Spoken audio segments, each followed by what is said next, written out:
চারিদিকে টি-20 ক্রিকেটের ধুমধুমার আয়োজন মার্কিন যুক্তরাষ্ট্র কিংবা ক্যারিবীয় অঞ্চল থেকে যা ছড়িয়ে পড়েছে পুরো বিশ্বে। কিন্তু চার ছক্কার ছড়াছড়ি আর হই হুল্লোড়ের এই উৎসবেও যেন ম্রিয়মাণ বাংলাদেশ দল কোনো মতে টিকে থাকার লড়াইয়ে। ঠিক সেই মুহূর্তে নিজের প্রথম বাজেট নিয়ে হাজির অর্থমন্ত্রী, জীবনের প্রথম ইনিংসের মতোই। কিন্তু অর্থনীতিতে বিপুল চাহিদা, আকাঙ্ক্ষা আর প্রত্যাশা থাকলেও কোনো মতে মাটি কামড়ে পড়ে থাকতে কঠিন এক রক্ষণাত্মক ভঙ্গিতে মোকাবেলা করলেন জীবনের প্রথম বলটি, যার প্রমাণও স্পষ্ট বাজেটের আকারে।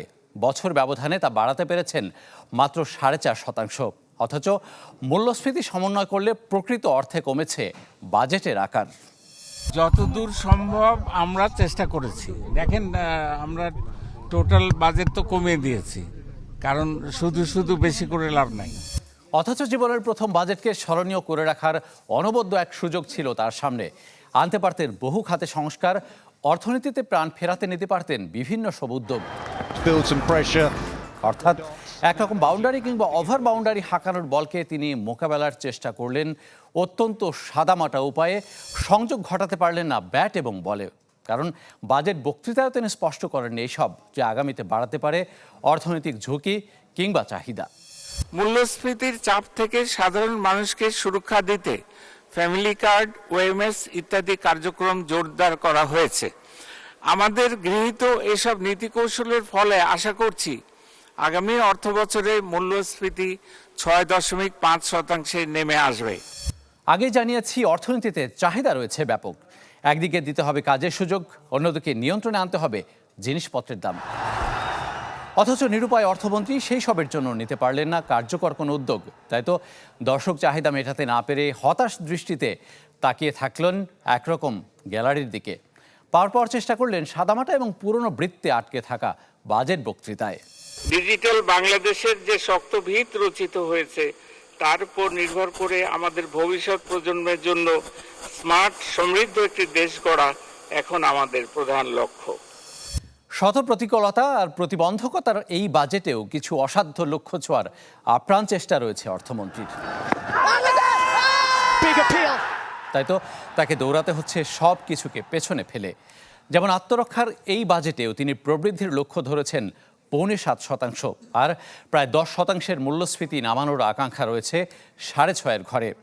তাই সংযমী এই বাজেটের মাধ্যমে তিনি কিভাবে ছোবেন সেই লক্ষ্যমাত্রা, সেটি এখন সবচেয়ে বড় প্রশ্ন। এত চাহিদার চাপ আর আশা আকাঙ্ক্ষার প্রতিফলন ঘটাতে গিয়ে জটিল এক সমীকরণ মেলাতে হয়েছে অর্থমন্ত্রীকে। 82 বছরের দীর্ঘ এই জীবনে হয়তো এতটা হিসাবের গোলকধাঁধায় আগে পড়েননি তিনি। তারপরও নিজের প্রথম ইনিংস স্মরণীয় করে রাখার চেষ্টা থাকলেও হয়তো তার পুরোটা মেটাতে পারলেন না নানান প্রতিবন্ধকতা আর কঠিন সব বাস্তবতার কারণে। ইকবাল হাসান, চ্যানেল 24, ঢাকা।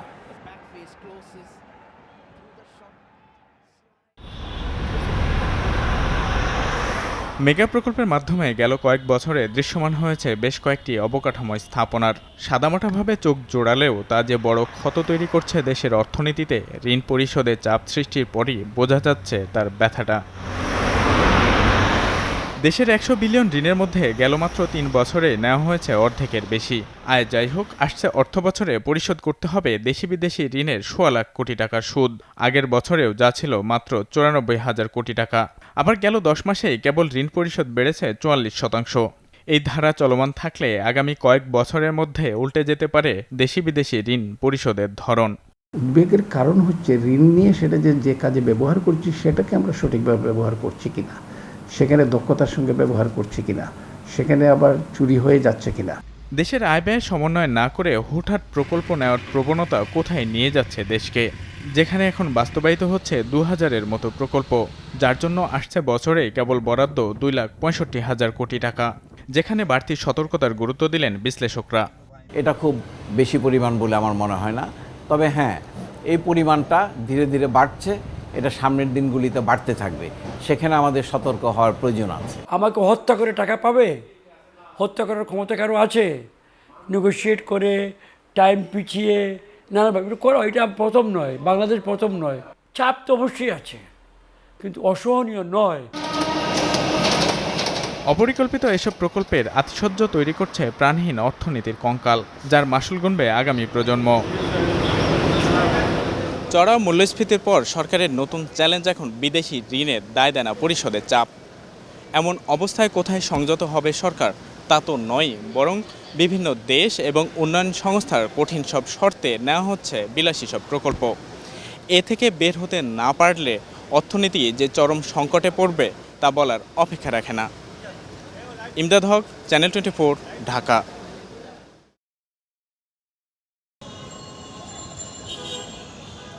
মূল্যস্ফীতি নিয়ন্ত্রণে ব্যর্থ নিয়ন্ত্রক সংস্থা বাংলাদেশ ব্যাংক। মুদ্রাবাজারে এখনও থামেনি অস্থিরতা। রিজার্ভে টানাটানি, ডলার সংকট থেকে দেশের ব্যাংক খাতে টাকার টান, অনিয়ম অব্যবস্থাপনায় খেলাপি ঋণ পাহাড় চূড়ায় ঠেকেছে। এমনকি চলতি হিসাবের ঘাটতি নিয়ে চলছে বেশ কয়েকটি ইসলামী ধারার ব্যাংক। শৃঙ্খলা ফেরাতে ব্যাংক একীভূতকরণ নিয়ে লেজে গোবরে নিয়ন্ত্রক সংস্থা। এবং এমন পরিস্থিতিতে বাজেটে দেশের ব্যাংক খাতের সংস্কারের বড় উদ্যোগের দিকে তাকিয়েছিলেন বিশ্লেষকরা। আশা ছিল 2024-25 অর্থ বছরের বাজেটে ব্যাংক খাত নিয়ে বিশেষ ঘোষণা থাকবে অর্থমন্ত্রী হাসান মাহমুদ আলীর। তবে বাজেট বক্তব্যে সচেতনভাবেই বিষয়টি এড়িয়ে যান অর্থমন্ত্রী, যাতে হতাশ অর্থনীতিবিদরা। এই প্রত্যাশা তো বহুদিন আগের থেকে ছিল, তো এইবার প্রত্যাশা আর একটু বেশি ছিল, কারণ ব্যাংকিং খাতের অবস্থা অনেকই রিয়েলি দুর্বল। আর আমি যে বললাম যে ব্যাংক খাতই হচ্ছে আমাদের আর্থিক ব্যবস্থার সবচেয়ে বড় সম্বল। তো এইটাকে যদি আমরা শক্তিশালী না করতে পারি তাহলে তো আমাদের ডেভেলপমেন্ট ওয়ার্কই তো থমকে দাঁড়াবে, তাই না? ক্ষমতার মধ্যে তবে ব্যাংক খাতের সুশাসন ফেরাতে উদ্যোগ না থাকলেও এ খাত থেকে ঋণ নেওয়া বাড়ানোর কথা ভুলেননি অর্থমন্ত্রী। বাজেটের ঘাটতি মেটাতে 2024-25 অর্থ বছরে ব্যাংক খাত থেকে ঋণ নেবেন 1,37,000 কোটি টাকা। চলতি অর্থ বছরে যা ছিল 1,32,000 কোটি টাকা। গতানুগতিক করে নাই যে দেশের ব্যাংক খাত এমনিতেই নাজুক, তার উপর বাজেট ঘাটতি মেটাতে ব্যাংক নির্ভরতার সমালোচনায় বিশ্লেষকরা বলেন এতে কমবে বিনিয়োগ কর্মসংস্থান। ঘাটতি এত বড় ঘাটতি আর ব্যাংক সেক্টরে নাও থাকতে একেবারে কোনো যুক্তিই নাই, কারণ এমনি ওরা লিকুইডিটি ক্রাইসিস আছে। তারপরে আপনি সংকোচনের পুনর্মুদ্রণাতে করেছেন, তারপরে ব্যাংকের উপর অনীহা নাই, লোকজনের ব্যাংকের ডিপোজিটও দিতে যাচ্ছে না। সো ব্যাংকের তো অর্থই কোথেকে পাবে? তবে এই টাকাটা যদি নিয়ে নেয় সরকার ট্রেজারি বিল, ট্রেজারি বন্ডের মাধ্যমে ব্যাংক থেকে, তবে প্রাইভেট সেক্টরে বিনিয়োগ করার কিছু পাবে না। চলতি অর্থ বছর পর্যন্ত ব্যাংক খাতে সরকারের ঋণের পরিমাণ দাঁড়িয়েছে 4,50,000 কোটি টাকা, আর বাংলাদেশ ব্যাংকে এই দেনা 1,43,000 কোটি টাকা। বিশ্লেষকদের পরামর্শ, আগামী অর্থ বছরে কেন্দ্রীয় ব্যাংক থেকে নতুন টাকা ছাপিয়ে ঋণ না নেয়ার, এতে বাড়তি হাওয়া দেবে মূল্যস্ফীতিতে। সমস্যা সমাধানে, ঘাটতি মোকাবেলায় বন্ড ব্যবস্থা থেকে অর্থ সংগ্রহের তাগিদ অর্থনীতিবিদদের। মাসুম মিয়া, চ্যানেল 24, ঢাকা। কর্মসংস্থান, সোশ্যাল সেফটি নেটওয়ার্ক, এই বিষয়গুলোকে গুরুত্ব দেওয়া হয়েছে। সংকটের বাস্তবসম্মত গণমুখী ব্যবসায়ীদের উপরে কী রকম ইম্প্যাক্ট করবে, বাট ওভারঅল জেনারেলি আমি মনে করি বাজেটটা ভালো হয়েছে। ওয়েলফেয়ার স্টেট যেটা আমরা বলি, সেইটা বিল্ড আপ করার জন্য যেটা প্রয়োজন সেইটাই বাজেটে পরিলক্ষিত হয়েছে। বর্তমান প্রতিকূল পরিবেশে আমার মনে হয় ভালো বাজেট হয়েছে। দ্রব্যমূল্য নিয়ন্ত্রণে কিভাবে কাজ করবে এগুলো আমরা কালকে যখন বাজেট রিঅ্যাকশন দিব তখন আরো ডিটেলস আইটেম ওয়াইজ বলতে পারবো। এখানে এমপ্লয়মেন্ট জেনারেট করা, ক্রিয়েট করার মধ্যে কিছু নাই, নতুন করে মানুষের কর্মসংস্থানের কোনো ব্যবস্থা নেই। পুরো বাজেটে দেখবেন মেগা প্রজেক্টের এবং মেগা চুরি, মেগা দুর্নীতির জন্য করা হয়েছে। সুতরাং এই বাজেটকে শুধুমাত্র তথাকথিত ভাষায় গণবিরোধী বলবো না, এটা আসলে বাংলাদেশ বিরোধী বাজেট হয়েছে। এই যে একটা ক্রাইসিস চলছে দেশে, এগুলোকে উত্তরণের জন্য কোনো পদক্ষেপ বা কোনো উদ্যোগ আমরা এই বাজেটে লক্ষ্য করিনি। বাজেট নিয়ে আপনারা এত কথা বলেন, বাজেট যাই হোক শেষে তো এসআরও বলে একটা কথা আছে না, দায়টা জনগণের উপর রেখে দেওয়া হয়েছে। জনগণ নিজেরা সমাধান করুক, এই ধরনের একটা জায়গায় রয়ে গেছে বাজেট। আমার কাছে খুব অতীতের ধারাবাহিকতার সাথে খুব পার্থক্য কিছু নেই। যারা অনেস্ট ট্যাক্স পেয়ার তাদের প্রতি ইনজাস্টিস করা হবে, কারণ 30%, 35%, 37% যেখানে যারা ট্যাক্স দিচ্ছে, আর একটা লোক যে 15% ট্যাক্স দিয়ে আপনার কালো টাকা সাদা করা হবে, এটা আমি মনে করি প্রত্যাহার করা উচিত।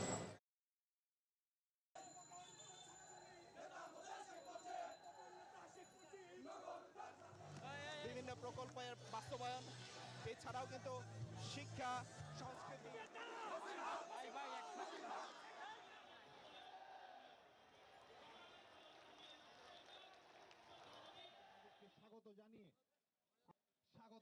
সরকারের টানা 16তম বাজেট।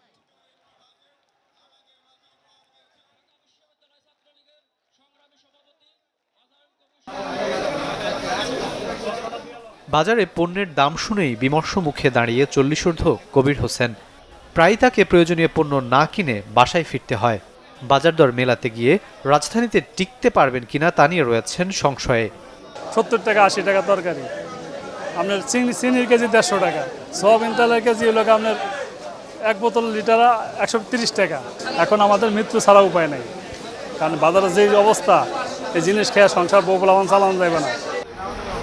শুধু কবির হোসেন নয়, বাজারে আসা প্রায় সবার পরিস্থিতি একই রকম। দিন আনে দিন খাওয়া মানুষরা রীতিমতো বিপাকে। বছর জুড়ে চলা মূল্যস্ফীতি ভাবাচ্ছে সবাইকে। বিবিএসের হিসাবে চলতি বছরের প্রথম 11 মাস শেষে খাদ্য মূল্যস্ফীতি ছাড়িয়েছে 10.5% ঘর। অথচ আসছে অর্থবছরে মূল্যস্ফীতি 6.5% নামিয়ে আনার অবাস্তব লক্ষ্য সরকারের। তাই প্রশ্ন রয়েছে, এই উদ্যোগ কতটা কার্যকর হবে? পরিস্থিতি বেশি ভালো না। আপনার সব সবজির দাম মানে উল্টা পাল্টা দাম, অনেক দাম বাড়তি। জালি ছিল 40 টাকা, সেই জালি এখন 50 টাকা। মানে গত সপ্তাহ থেকে এই সপ্তাহে সবজির দামটা একটু বেশি। আসছে বাজার দেখাই, আসছে দেখি 60 টাকা 70 টাকা হয়ে গেছে, তখন তো সংকট হয়ে যায় টাকার। নানামুখী অজুহাতে যখন মাছ মাংস মুরগি সাধারণের নাগালের বাইরে, তখন স্বস্তি নেই ডিমেও। দীর্ঘদিন ধরে ডজন আটকে আছে 150-এর ঘরে। টিসিবির তথ্য বলছে, বছর ব্যবধানে কেবল ব্রয়লার মুরগির দামই বেড়েছে 3%। আলুর দামও বছর ব্যবধানে বেড়েছে 44 ভাগ। এই অবস্থায় সামনের দিনগুলোতে খেয়ে পড়ে বেঁচে থাকাই বড় চ্যালেঞ্জ নিম্ন আয়ের মানুষের। ব্যবস্থাপনায় নজর বাড়ানোর আর্জি খুচরা বিক্রেতাদের কণ্ঠেও। যা না আগে মনে করেন 10টা বেচতাম, অনেক বেচা 60টা, এরকম অবস্থায়। দাম বাড়লে সবচেয়ে বেশি কষ্ট হয় আমাদের, কেন একটা সাধারণ কাস্টমার যে মনে করে যে এই দামটা বাড়ছে, আমরা বাড়াইছি। চড়া বাজারে খেয়ে পড়ে বেঁচে থাকার আকুতি এখন সকলের। রাকিব আল জাবেদ, চ্যানেল 24, ঢাকা।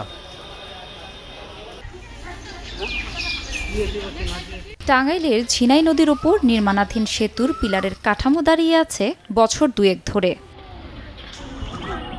একই অবস্থা লৌহজং নদীর ওপর নির্মাণ কাজ বন্ধ থাকা সেতুটিরও। 2020 সালে সেতু দুটির নির্মাণ কাজ শুরু হলেও মাঝপথেই কাজ বন্ধ করে রেখেছে ঠিকাদার প্রতিষ্ঠান মেসার্স মঈনুদ্দিন লিমিটেড এবং MS দ্বীপ কনস্ট্রাকশন জেবি। অভিযোগ, নির্মাণ সামগ্রীর ব্যয় বেড়ে যাওয়ায় কাজ বন্ধ রাখা হয়েছে। এমন অবস্থায় চরম বিপাকে মির্জাপুর, দেলদুয়ার, বাসাইল ও কালিহাতী উপজেলার বিভিন্ন গ্রামের মানুষ। কারণ এই এলাকার চলাচলের অন্যতম মাধ্যম ঝিনাই নদী। সেতু নির্মাণ না হওয়ায় এখন এভাবেই চলাচল করতে হচ্ছে তাদের। এই ব্রিজ আসলে না হওয়ার কারণে আমার ছাত্রছাত্রী যে নদীর ওপার থেকে আসে, এদের অভাবনীয় মানে কষ্টের শিকার হতে হয়। যোগাযোগ বিচ্ছিন্ন হয়ে রয়েছে, এটা অসুস্থ মহিলা এবার আসতে পারে না, শহরের ভালো ডাক্তার দিতে পারে না। কাজটা হচ্ছে না সব কর্তৃপক্ষের গাফিলতির কারণে, নাকি এটা মনে হয় তাই, তা না হলে তো হইতো। এ বিষয়ে ঠিকাদারি প্রতিষ্ঠানের কোনো বক্তব্য পাওয়া যায়নি। তবে LGED বলছে, নতুন করে টেন্ডার দেয়া হয়েছে, দ্রুতই কাজ শুরু হবে। ওরা তো কাজটা ক্যান্সেল করে আমরা নতুন করে টেন্ডার করেছি। টেন্ডার করে এখন আমরা যে ঠিকাদার নির্বাচন হয়ে গেছে, এখন আপনার হলো আপনার অলরেডি নোটিফিকেশন দিয়ে দিচ্ছি এবং কাজ শুরু হয়ে যাবে আগামী 1 সপ্তাহে কাজ শুরু হবে। ঝিনাই নদীর 270 মিটার সেতুটির ব্যয় ধরা হয়েছিল 26,59,87,439 টাকা। আর লৌহজং নদীর ওপর নির্মিত 296 মিটার সেতুটির ব্যয় 27,43,04,554 টাকা। Desk report, channel 24।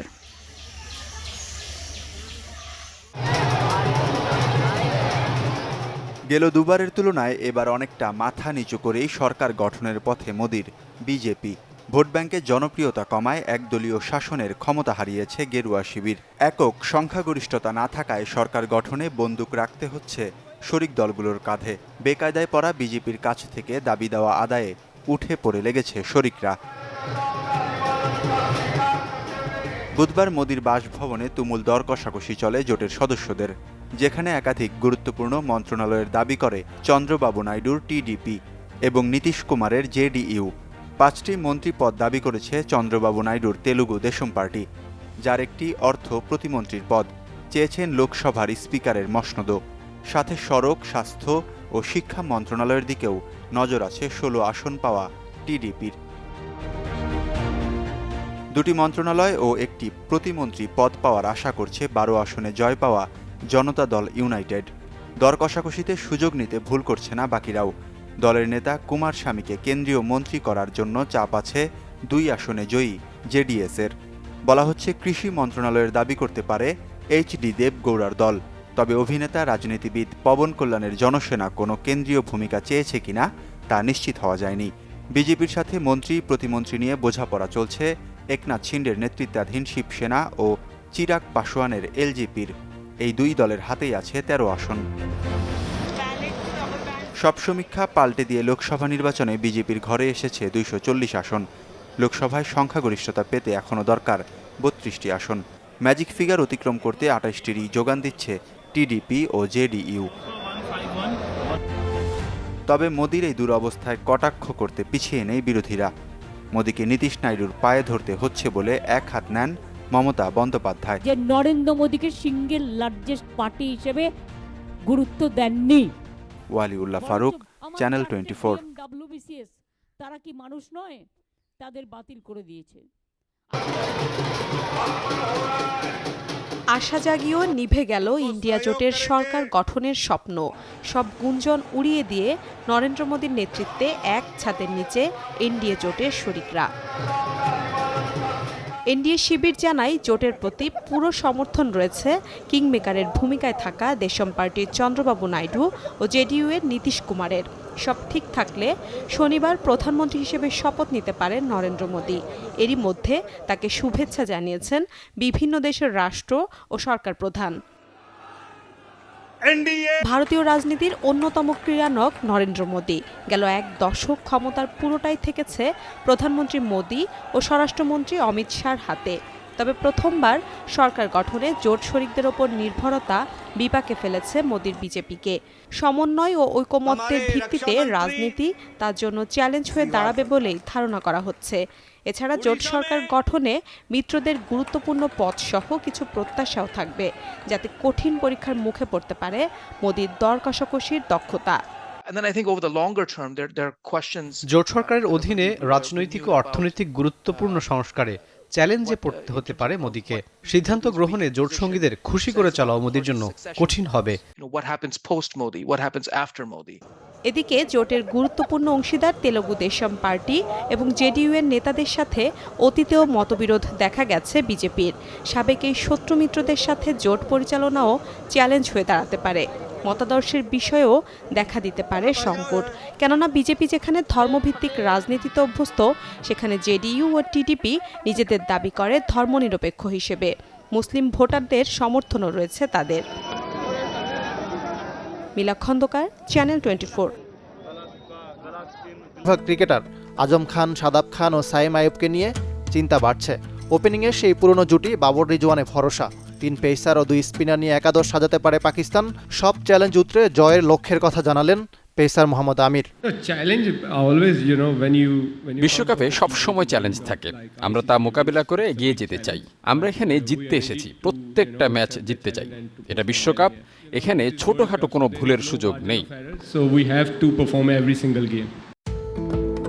যুক্তরাষ্ট্র কানাডাকে হারিয়ে আত্মবিশ্বাসী। শুধু জয় নয়, জয়ের ধরনটাও তাদের দিচ্ছে বাড়তি আত্মবিশ্বাস। এবার জায়ান্ট কিলার হওয়ার অপেক্ষা। গ্র্যান্ড প্রেরির চেনা উইকেটে পাকিস্তানের কঠিন পরীক্ষা নিতে পারে আমেরিকা।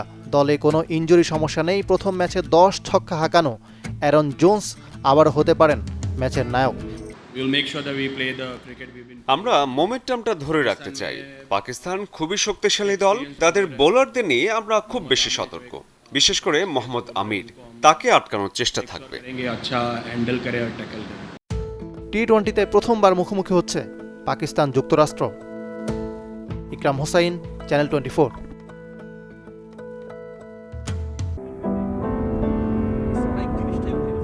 গ্রিন পেরি থেকে অনেকটা দূরের পথ লুইসভিল। শহর থেকে বাইরে মহাসড়কের পাশ ঘেঁষে একটু ভেতরে ঢুকলেই মাস্ট্যাংস ক্রিকেট একাডেমির ইনডোর ফ্যাসিলিটিস। 9 লেনের বিশাল আকৃতির ইনডোর, আছে বোলিং মেশিন, অন্যান্য সুযোগ সুবিধা। উপমহাদেশের ক্রিকেট প্রেমকে পুঁজি করে 2 বছর আগে যাত্রা শুরু হয়েছিল এই একাডেমি, যার মালিকানা ভারতীয় বংশোদ্ভূত লোফকেশ কালিয়ার। মাইনর ক্রিকেট লিগের দল ডালাস মাস্ট্যাংসের মালিকও তিনি। ডালাসে পেশাদার ক্রিকেট না থাকলেও টেপ টেনিস, রাবার বলের ক্রিকেট, উইকেন্ড ক্রিকেটে ব্যাপক আগ্রহ। সপ্তাহের ছুটির দিনগুলোতে অন্তত 200-র বেশি ম্যাচ হয়। তাই শিশু, কিশোর, তরুণদের আগ্রহ বেড়েছে এই একাডেমির ব্যাপ্তি। Definitely they will come. The soccer also took that much time. When soccer came in this country, it took some like 20-30 years to become popular, and now USA have an Olympic team. USA cricket is growing. USA cricket team is making good progress in cricket. Definitely everybody's interest will increase here, and they will also start participating in this sport. সেখান থেকে গত মার্চে লুইসভিলের বিশাল আকৃতির এই জায়গা lease নিয়ে তৈরি হয়েছে একাডেমির ইনডোর, বর্তমানে যার ছাত্র সংখ্যা 125। 4 গ্রুপে ভাগ হয়ে প্রতিদিন চলে অনুশীলন। We have more than 125 kids, and we split them into the different groups, age groups, and we practice them accordingly. So U11 practice separately, U13 practice on a particular day, U15 and U17. And apart from that, we have the fielding sessions on one particular day, that's outdoor sessions. And then we have private sessions also, private bowling session, private batting session or semi-private sessions. উপমহাদেশের গণ্ডি ছাড়িয়ে আমেরিকানদের মাঝে ক্রিকেটের আগ্রহ ছড়িয়ে পড়তে আরেকটু সময়ের প্রত্যাশায় প্রদ্যুৎ। এই ইনডোর প্র্যাকটিস সেন্টারে এবার বাংলাদেশ ছাড়াও পাকিস্তান, কানাডা দল অনুশীলন করেছে। রেজওয়ানুজ্জামান, চ্যানেল 24, ডালাস, যুক্তরাষ্ট্র।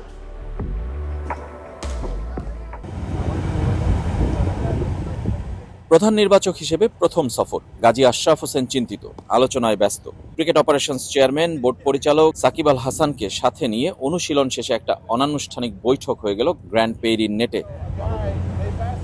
অন্য ক্রিকেটাররাও একে একে যোগ দিলেন। বিষয় বেশ কয়েকটি: শরীফুল, তাসকিন আহমেদের ইনজুরি আপডেট জানা, উইকেট সম্পর্কে ধারণা নিয়ে একাদশের সিদ্ধান্তে ভূমিকা রাখা, ওপেনার তালিকাটা চূড়ান্ত করা। সব সিদ্ধান্ত একদিনে না হলেও মনের মধ্যে ছক কষেছেন গাজী আশরাফ। দলের সবচেয়ে দামি প্রশ্ন, তানজিদ তামিমের সাথে কে করবে ওপেন, লিটন দাস নাকি সৌম্য সরকার? লিটনে সন্তুষ্ট হতে না পারলেও সবার মতো প্রধান নির্বাচকও তার মেধায় মুগ্ধ। যে খেলাটি তাকে লিটন কুমার দাস হিসাবে ওয়ার্ল্ড ক্রিকেটে পরিচিত করেছে, ঠিক সেই নামের সঙ্গে এখনো সে পর্যায়ে আসতে পারেনি। ডেফিনেটলি সেটা খেলার মাধ্যমেই তিনি হয়তো ফেরত আসবেন। লিটনের মতো পুরো দলই নিজেদের সেরা সময় খুঁজে ফিরছে, তাই গাজী আশরাফের চেষ্টা দলকে উজ্জীবিত করার।